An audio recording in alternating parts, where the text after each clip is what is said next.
Welcome to Startuprad.io, your podcast and YouTube blog covering the German startup scene with news, interviews, and live events.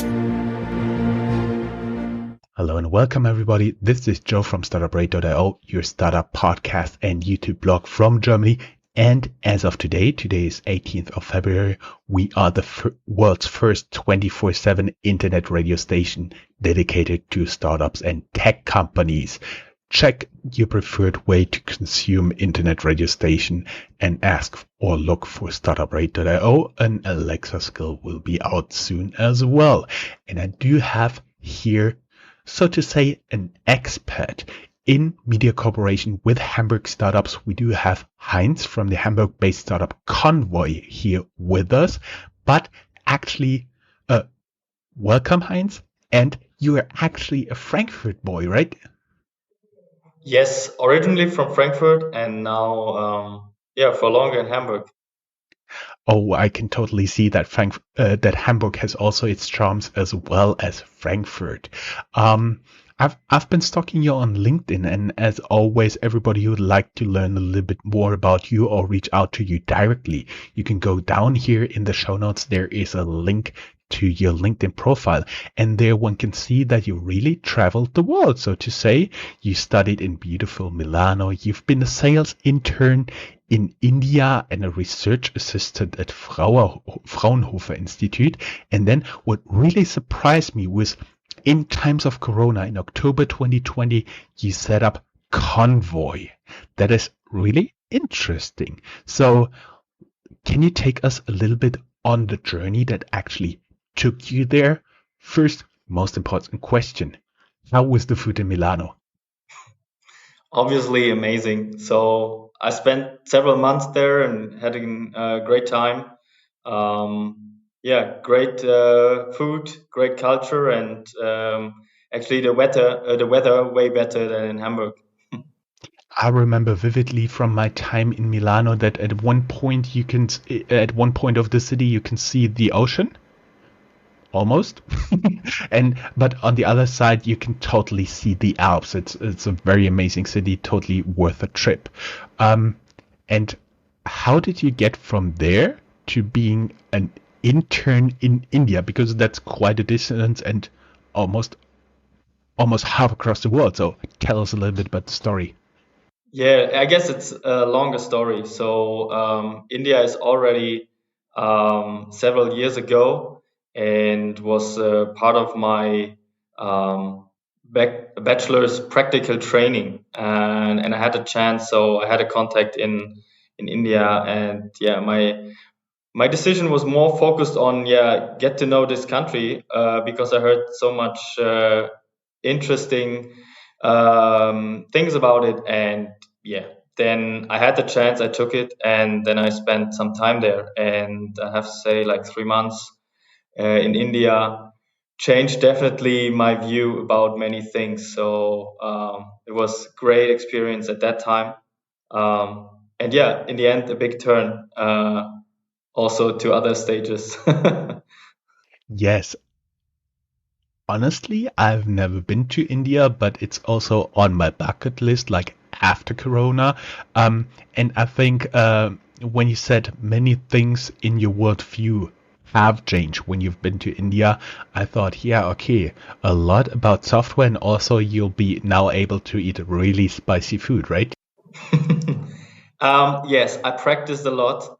And so I would say I more or less became a real Indian, eating food properly.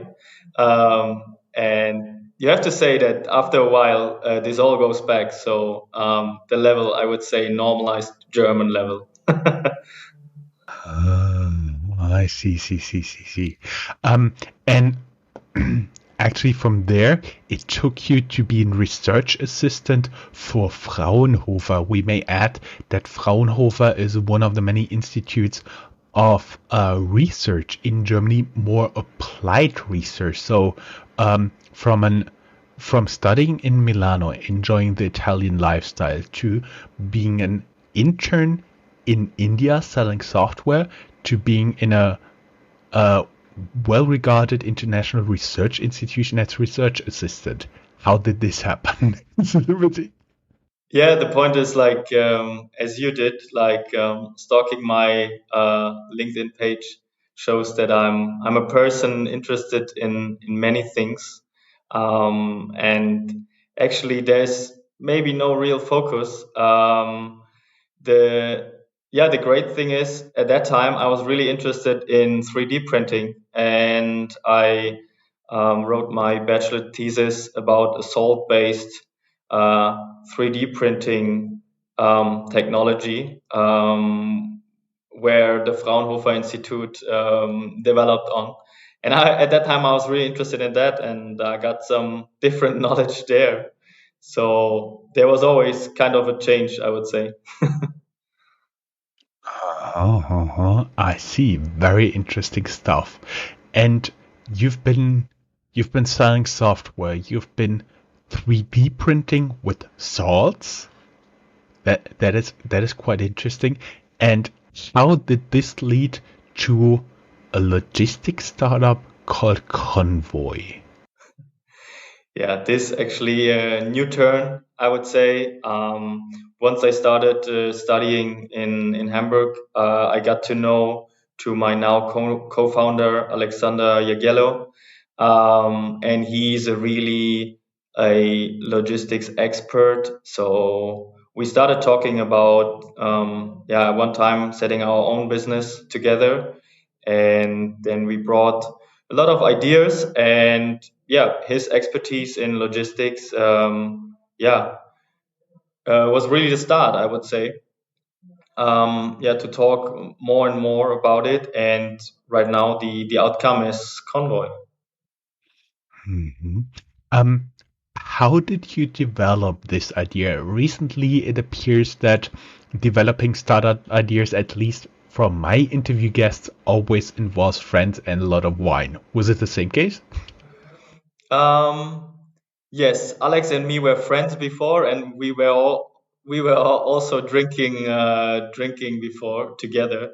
The funny thing is that it obviously helps like discussing things, and I also have to say it's over time. So we kept talking and talking over the months and years, and it says officially that we are founded in October 2020, but obviously the idea is in our heads for about 2 years now. We've always talked about KONVOI and the idea. Can you now spell it out what it is? Because our audience is actually, I do believe, at least a little bit excited, a little bit curious about what you guys are doing. Of course. So at KONVOI, we are developing a theft prevention system for parked trucks. There's a real problem of thefts in German trucks on the German Autobahn and so on. The parking spots are really rare sometimes. So due to high traffic, the whole situation is complicated, and there's no real chance for securing. And on the other hand, they are actually organized. It's organized crime. And the real problem is there is no preventive solution in the market which stops before something happens to the truck. And that's what we want to do. We want to be preventive and want to know right before a theft will happen. So let's first take a little bit step back, because like two-thirds of the audience have most likely never been to Germany. So let's do a little bit explaining. You may know the German Autobahn, and you can drive as fast as you want in some parts as long as you're not driving a truck. But the truck drivers, they have a very tough life because they have to stick to certain rest periods, and those rest periods they spend at big parking lots where they just drive off the Autobahn, rest there, they sleep a little bit. As I say, a little bit, it's not a lot. And then they drive again. So I assume you're referring to those big parking lots where just another big truck pulls up at night, opens the truck, and then just unloads and reloads their own truck, and they're gone when the driver wakes up? Absolutely correct. So we have, I would say, several problems. On the one hand, we have the organized crime situation. We have the problem of parking, and that there are actually not enough parking lots next to the highway. And then also the combination of an industry which is under pressure. It's not like maintaining or improving the situations in general. And this is a general problem we want to touch with Konvoi. So what are you guys actually offering? Is it like a physical product? Is it like a software? Is it a forecast service? Our solution will be a hardware and software solution, may include several services. Right now, we developing the sensor system, which will help us to detect the thieves. And later on, obviously, the vision is to go in deep into predictive analytics and to create heat maps, analyze situations on different parking lots and so on. So I can really promise that we can create a lot of value to different parts or different players in that industry. As you talked about heat maps, my first thought would be the police would be surely interested in that one.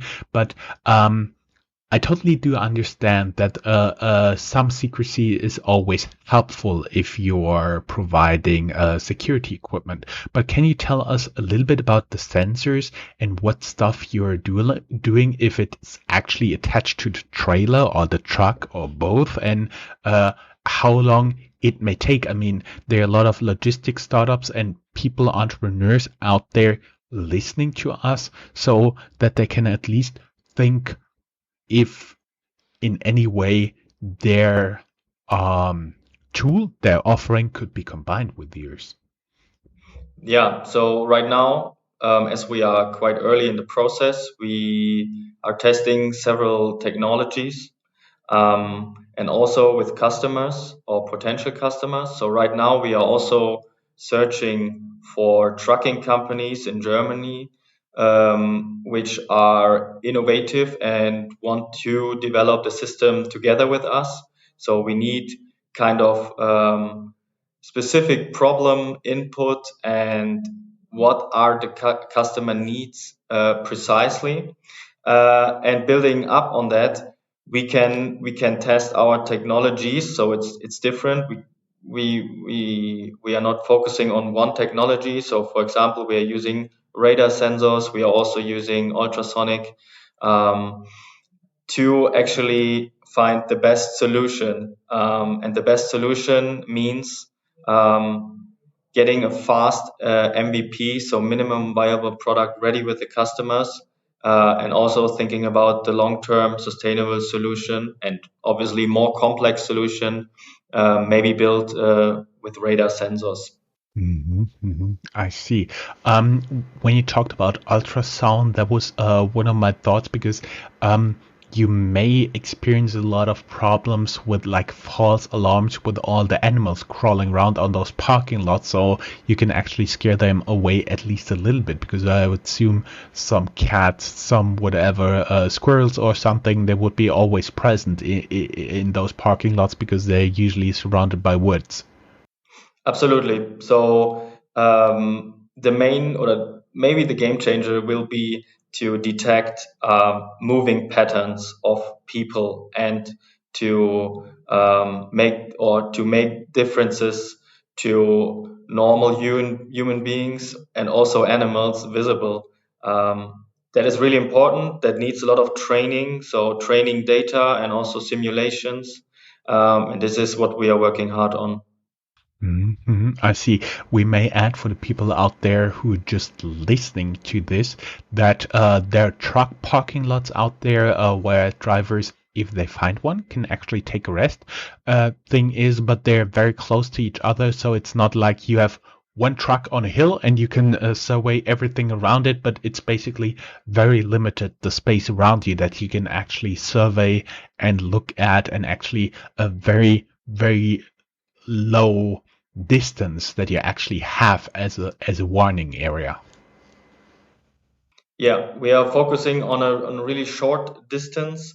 That on the one thing is definitely the positive aspect, that we can be really precise, and the false alarms can be reduced by that. On the negative hand side, yes, we have to be like really fast. Our algorithms have to be classifying potential thieves.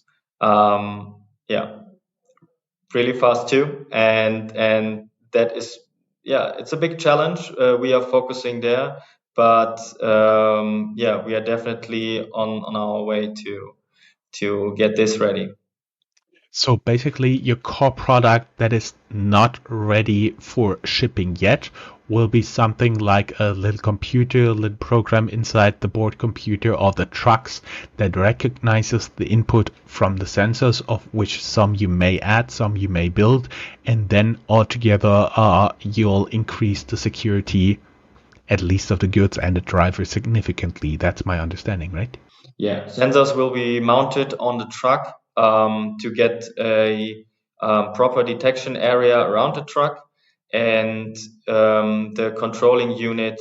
Our plan is to get this autonomous from the truck ready, that it's actually a mobile solution, and also helps if for example, energy or battery of the truck is not available.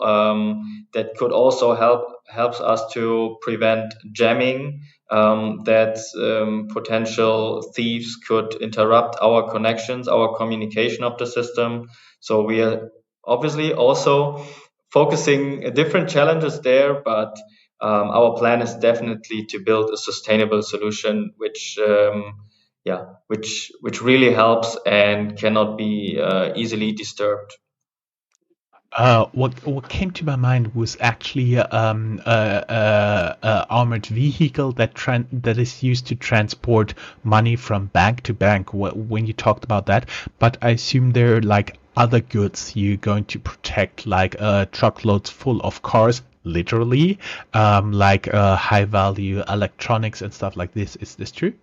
Yes, there are different value classes, and when it comes to really, really high values, there is already a lot of security, and so they are obviously willing to spend a lot on that security topic. In the middle range and in the lower range, there is almost nothing when it comes to security of a truck. So, as our solution, hopefully can target these segments, then yeah, we can be successful, and we can really make an impact with a, in comparison, cheap solution to the value of being stolen. Just to give some numbers, so 26,000 trucks are every year in Germany impacted, and the value of the goods is about 2.2 billion euro if you sum up the value of the goods, and the production losses and so on. From 26,000 trucks each year in Germany, goods are stolen. That is, that's quite a lot of trucks as well as a lot of money. For everybody who'd like to learn more, there's of course down here the show notes. Just the usual question: are you guys currently looking for external investors? Right now, we are not directly going towards investors. We are right now financed by a grant which was given by the German government, and this secures us the year. The point is also, when it comes to production of systems, and then you have to say that customers of us have, let's say, 10 to 20 or even more trailers want to be secured. When this starts, so when the product will be ready, we all also know that it can be really fast, that we definitely need external financing. So right now we are also talking to investors, and the feedback is always really important for us. But there is no current hurry in that. Mm-hmm. I see. And everybody who'd like to learn more, go down here in the show notes. Heinz, it was a pleasure having you here. Best of luck for your program, for your project, for your algorithms to succeed, and hope to hear back from you when you guys are finished with the product and are really successful already. Thank you very much.